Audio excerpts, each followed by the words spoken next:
This is the new Royal Enfield Guerrilla 450 and it's basically the second motorcycle on Royal Enfield's 450 platform after the Himalayan 450. What we have here is a roadster style motorcycle that uses the same 450cc engine from the Himalayan, and the chassis is also quite similar.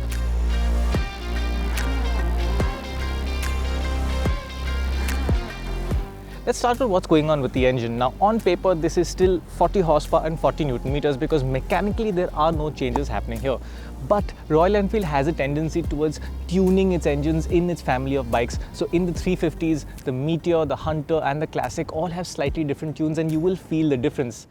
The same thing is happening out here, and the focus with this motorcycle has been to make it a little more responsive than the Himalayan.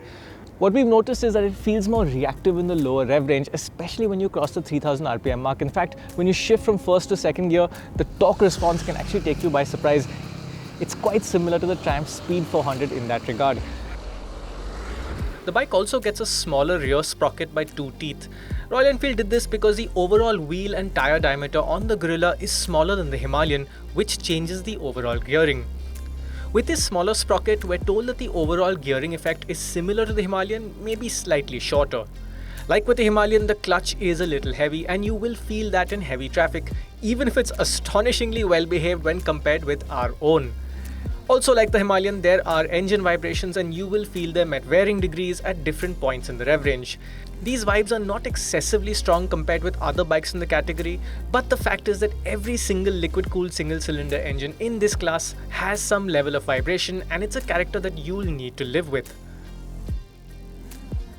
Beyond that, the engine feels very familiar. It sounds the same, it has that nice intake sound, it revs in a similar way. Below 3000 RPM, not really much going on. If you use higher gears at low revs, the engine does tend to lug, very similar to the Himalayan. High RPM, it's happy to rev, it's happy to go all the way to the red line, and that is a nice thing because this bike turned out to be lots of fun to ride in these amazing roads around Barcelona. Now you must be wondering why Royal Enfield has brought us all the way to Barcelona, Spain to ride this motorcycle. There are a couple of answers there. The first is that Royal Enfield is now a global company and this is a global press launch. We're not the only ones riding this bike. There are people from all over the world, and that's a really nice thing. The other nice story is that Royal Enfield has a vehicle development team that is stationed in Spain. They have a test track not too far from here where they do their development for how these bikes ride and handle. And they had so much fun riding this bike on the hills around Spain that they wanted everyone else to experience it. And that's why we're here. Now, what's happening with the chassis? The main frame is more or less similar to the Himalayan. The headstock angle is different. It's a much sharper steering geometry. The swing arm is a little shorter than the Himalayan and the subframe is different as well. The subframe isn't really smaller than the Himalayan as such, it's pretty much the same length, but it has a slightly different shape to enable the design of this motorcycle, which we'll talk about in a bit.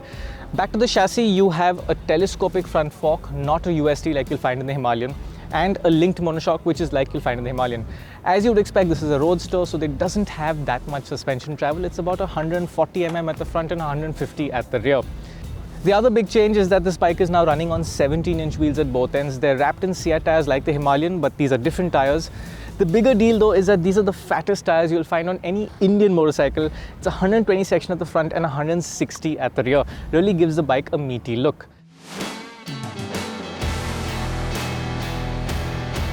So how does this bike ride? Well, we had some incredible roads to ride on today. Corner after corner and beautifully, perfectly smooth tarmac with lots of grip. The bike is really a lot of fun. The first thing is that despite the fact that these look like chunky off-road tires, they're not. They're designed to be road tires, and like the tires on the Himalayan, they work really well. The bike leans in very quickly. It's not an unnatural way of leaning in. I thought with such an aggressive curve of tire, it may not lean very nicely. It leans fairly progressively. As you get further in, the bike does lean a little quickly, and I think that more conventional sporty tires would actually improve the riding experience, but as it is, this is still a really fun to ride bike. As for the suspension setup, well, it reminds me quite a lot of the Hunter 350 in that this is a more sporty oriented motorcycle in the way it rides. It feels firm, it feels taut. We haven't really encountered too many bumps today, but what I have encountered leads me to believe that this is fairly firm suspension. I'm not sure how well it will perform in India. The Hunter turned out to be a little too uncomfortable in India, but the thing that's going for this platform is that the suspension it uses is a higher quality suspension than the Hunter. So while it may be stiff, it might actually also have a little bit of plushness that will prevent it from being too uncomfortable. That is the only thing that remains to be seen about how it rides in India, because everything else has actually turned out to be really nice and it's quite familiar. The braking system is similar to the Himalayan. You have a large 270mm disc at the rear. There is a slightly smaller 310mm disc at the front, not a 320mm, but the brakes feel good. It's a firm lever feel, not aggressively sharp, but powerful, and it works well. Dual channel ABS is standard, but unlike the Himalayan, you can't turn the system off at the rear.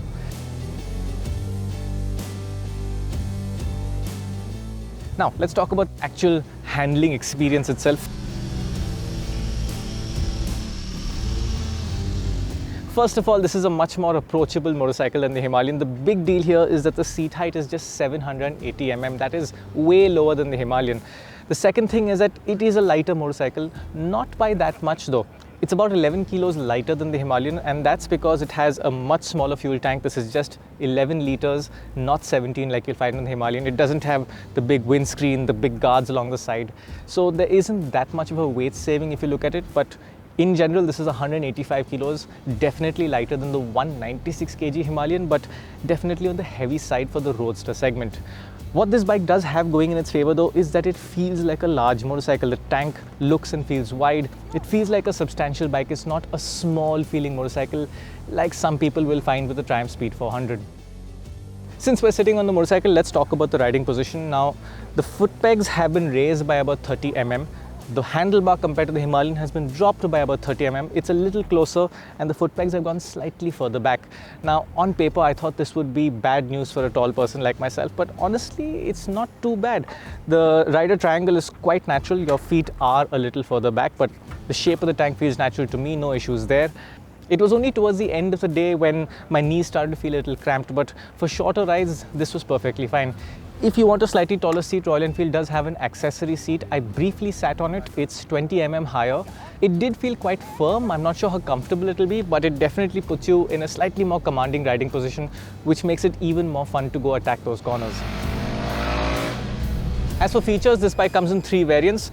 The base variant gets an analog display like you'll find in some other Royal Enfield models, but the mid and top versions get the same TFT that you see in the Himalayan with that same classy look. There are a few small updates. You can now record your route on maps and you can share that with somebody else. Those updates will also come to the Himalayan. Just as with the Himalayan, you still have to keep your phone screen on if you wish to cast the maps onto the TFT display. It's not a great solution, but it still beats the risk of having to mount your phone onto the handlebar. Beyond that, very similar switchgear, same 2 riding modes as the Himalayan, nothing really very different. No traction control, no quick shifter. It's a relatively simple motorcycle in that regard. Now let's talk about design, because I think this is a pretty good looking motorcycle. Royal Enfield has retained that retro teardrop shaped fuel tank, but it's got its own design theme, inspired by the Himalayan but quite different. There is the colors as well. The company has gone for quite out there colors this time. This is the lead color for the motorcycle. It's got purple in it, it's got black, it's got yellow. Might be a bit too much for some. I think it looks fun, but there are some more subdued colors. The base bike comes in a lovely satin silver. There's also a very nice white with blue accents. So you can pick and choose between a few colors, but this time around the colors may not be to everyone's taste. As for the actual motorcycle itself, it is going to be very identifiable. It's not going to get mixed up with anything else. This rear section looks exactly like the Himalayan. The brake clamp setup is just like the Himalayan. It's in the indicators. There is no brake clamp. The tires give it a chunky look, and this telescopic front fork with its boot actually looks quite nice as well. Did I feel the need for a USD fork today? Not at all. The suspension setup is really good. Like I said, the bike is lots of fun to ride. It's not aggressively sporty like a KTM, but it really encourages you to push it hard, ride hard and have a good time. As for quality and attention to detail, mostly quite good. I like this plastic cladding that Royal Enfield has put out here. It sort of hides all the cables away, makes it look neat. One thing I don't like is this big gap here between the headlamp. Now, they say this gap had to be there to allow for the headlamp to adjust, but it doesn't look very elegant. It's right at the front of the motorcycle. I think they could have done a better job with that. Beyond that, things are nicely put together. It's a solid feeling motorcycle, and because it's based on the Himalayan platform, it also has a very high payload. They say this motorcycle has a payload of 191 kilos. That's really not far from the Himalayan, which means you could have two 80 kg humans as well as 30 kilos of luggage on board, and the bike is fine to take it all. The only thing I think could be a drawback if you want to go long distance touring on this bike, which it is actually very capable of doing, is the 11-litre fuel tank. Now, that is quite small. The engine is not super fuel efficient. We rode about 160 kilometers today, very aggressive riding, flat out all the time. And Royal Enfield had to top it up with fuel at lunchtime. And despite that, when we reached the hotel at the end of the day, the fuel level had dropped again. So if you want to go touring, especially at high speed, get ready to fuel that quite often. As always, there's a good set of well-designed accessories, including mirrors and seats and a windscreen that will help with touring. RE also has two crash guard options, and given the fact that this bike uses the same chassis concept as the new Himalayan, it would be strongly advisable to stick with the factory options to avoid any risk of chassis failure. That about sums up the Guerrilla 450. There is nothing really game-changing about this motorcycle. It's not doing anything new. It just happens to be a very nice roadster, a good-looking motorcycle, a large-feeling motorcycle. It's not intimidating like the Himalayan, and those who are put off by the Himalayan's hefty size and top heaviness will actually find this bike a nice way to enter the Royal Enfield family. The Guerrilla 450 has been priced at 2.39 lakh for the base analog variant, 2.49 lakh for the mid-spec dash variant with the TFT display, and another 5,000 rupees will get you the exclusive colors on the top flash variant. These prices put it slightly higher than the Triumph Speed 400, but considerably lower than the Husqvarna 401 and the KTM 390s. So that's how we're going to sum this up. This is a nice roadster motorcycle. It comes into a category that is not very large in India. We have a few players like the Triumphs, the KTMs, but it's not a high volume segment. And if anybody can change that, it's Royal Enfield. The bike looks good, it has a desirable badge on it, there's a huge sales network, and it's a substantial feeling motorcycle, which is something people will like. If you're in the market for a roadster, this is something you definitely should keep an eye on.